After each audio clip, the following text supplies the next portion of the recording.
कारण उसकी सौतेली माँ और सौतेली बहन उससे बहुत नफरत करते थे। काले रंग के कारण काजल से कोई शादी करने के लिए भी तैयार नहीं था। लेकिन एक दिन काजल को मिला एक चमत्कारी शीशा, जिसने काजल को गोरा और खूबसूरत बना दिया। काजल की सौतेली माँ प्रभा अपनी बेटी कुसुम को सजा संवार कर तैयार कर रही थी। कुसुम बहुत सुंदर दिख रही थी। कुसुम को देखकर काजल का बड़ा मन हो रहा था कि वो भी सजे संवरे और तैयार होकर खूबसूरत दिखे।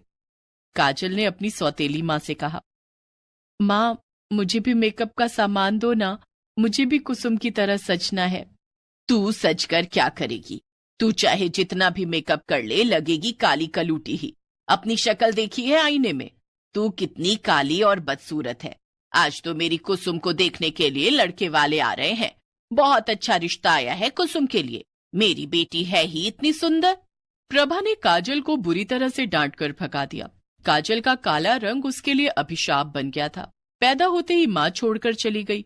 काजल की परवरिश के लिए पिता ने दूसरी शादी कर ली, लेकिन सौतेली माँ प्रभा और सौतेली बहन कुसुम हमेशा काजल के काले रंग को लेकर उसके साथ भेदभाव करते थे।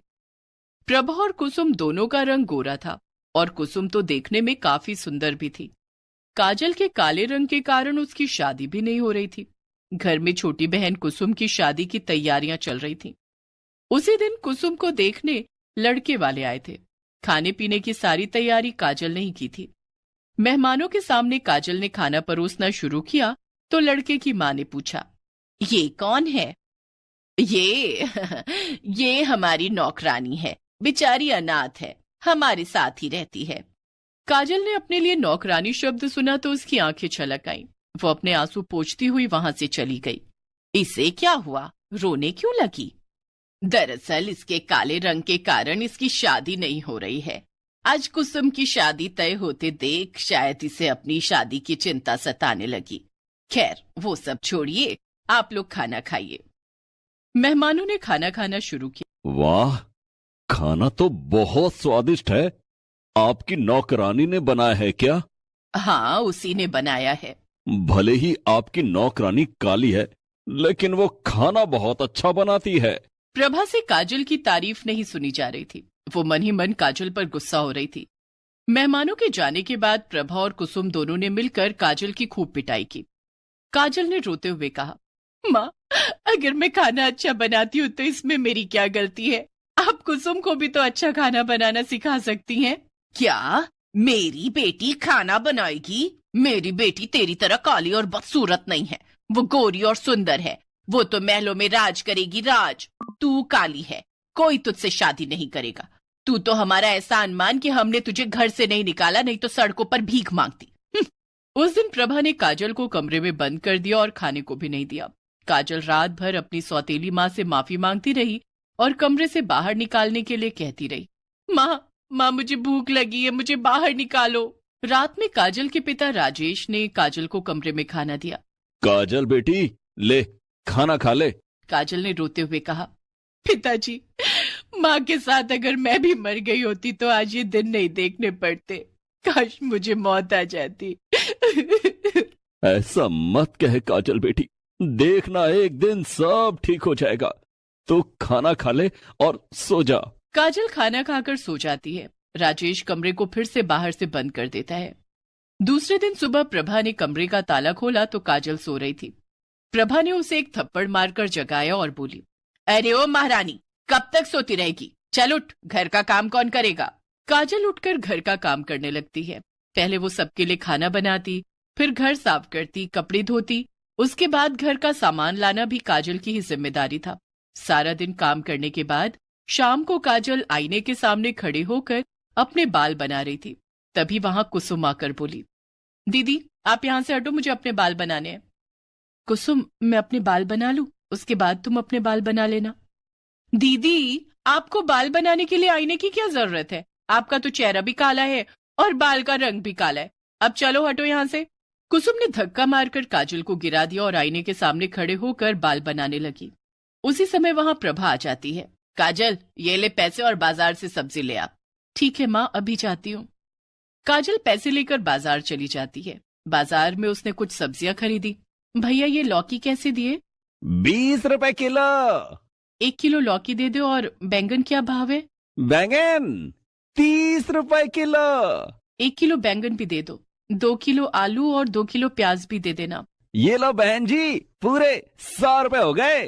काजल ने सब्जी वाले को पैसे दिए और सब्जियां लेकर घर की ओर जाने लगी। तभी उसे एक ठेले पर कबाड़ी वाला जाता हुआ दिखाई दिया। उन कबाड़ों में एक खूबसूरत फ्रेम लगा हुआ शीशा भी था। शीशा देखकर काजल ने सोचा, काश ये शीशा मुझे मिल जाता। आज कुसुम ने मुझे शीशे में चेहरा तक नहीं देखने दिया और मुझे धक्का मारकर गिरा दिया।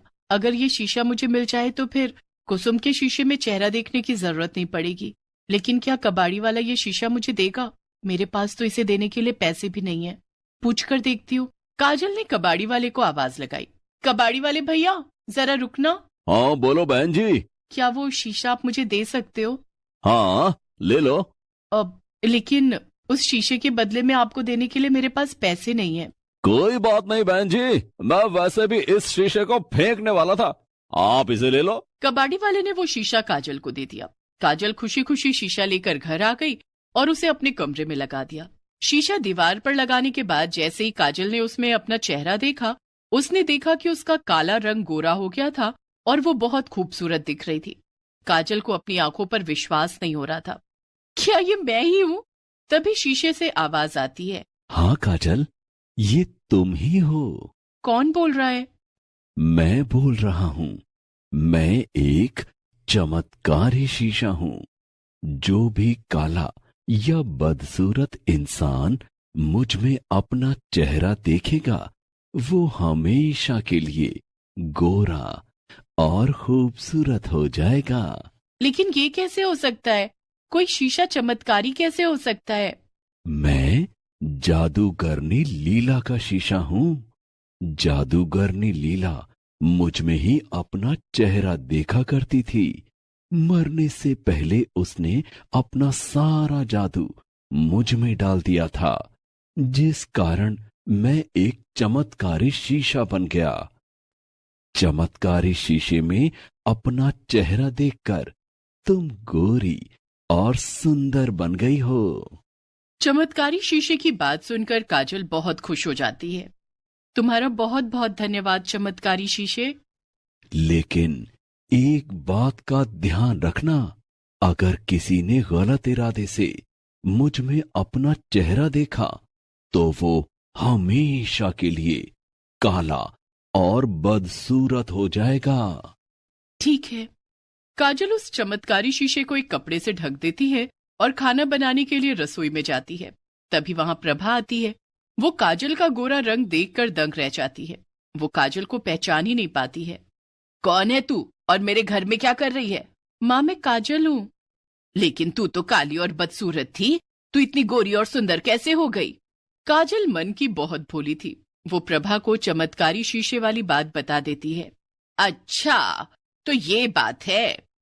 प्रभा अपनी बेटी कुसुम के पास जाती है और कहती है, कुसुम बेटी, उस काजल के पास एक चमत्कारी शीशा है जिसमें चेहरा देखने से वो गोरी और सुंदर बन गई है।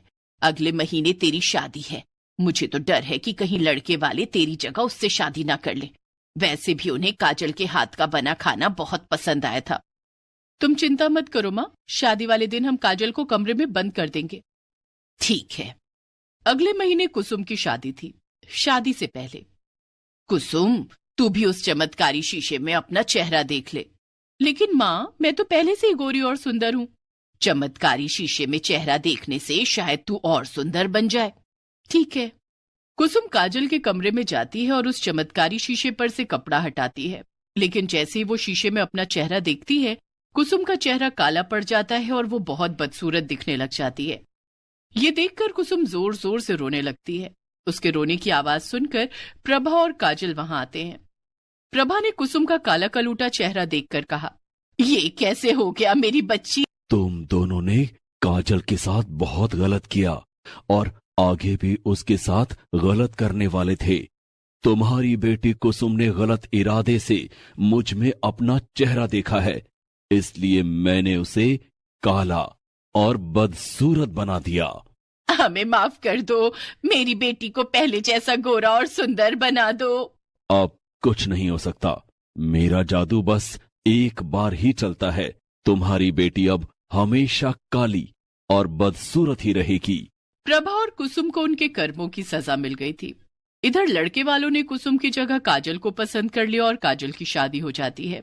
शादी के बाद काजल उस चमत्कारी शीशे को अपने साथ ससुराल ले जाती है और उसे अपने कमरे में लगा देती है। चमत्कारी शीशे के मिलने के बाद काजल की जिंदगी संवर गई थी। वो अपने पति के साथ सुख से रहने लगी।